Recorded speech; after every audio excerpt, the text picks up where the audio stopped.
we are going to look at your thoracic spine and why it can get so tight from prolonged periods of sitting while you're shouting at football pundits on LBC and so on, or while you're stuck in traffic trying not to commit manslaughter against various cyclists who are trying to find the most creative way to die that day.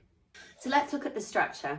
You've got 12 thoracic vertebrae, T1 to T12, and you've also got 12 ribs. So each rib stemming from each thoracic vertebra and wrapping around to form the thorax, which protects your internal organs and also provides support for your spine, assuming, unlike many of my exes, you have a discernible spine to speak of.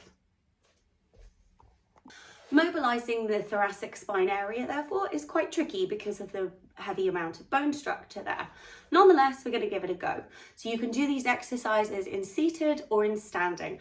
The first thing you're going to do is drop your hand behind your head with your elbow pointing as high as you can. Important to note that it doesn't come forwards of the face.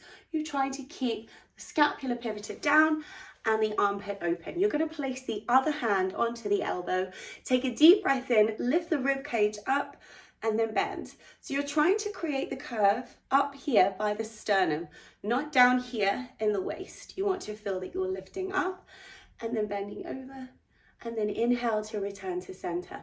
So on an out breath, we exhale into your fountain-shaped curve. Inhale back to center. Exhaling, think of lifting up before you bend to the side, keeping the serratus anterior stretched and open by making sure the movement goes laterally, not forwards. And inhale back to center.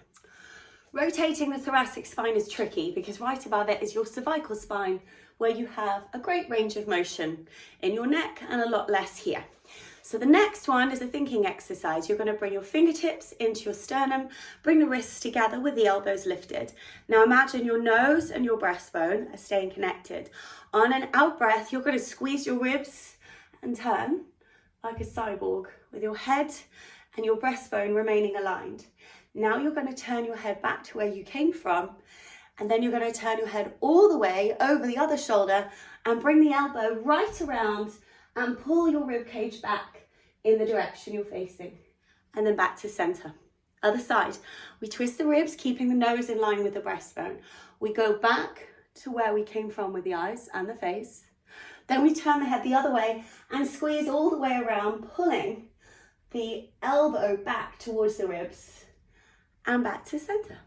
The last thing you can do is a nice, easy, simple chest stretch. So you're going to clasp your fingers together behind you, open your chest, squeeze your elbows so the elbows are straight, roll the shoulders back and lift the chest upward, keeping your hands away from your posterior. So you're not drooping the arms down here, we're lifting them.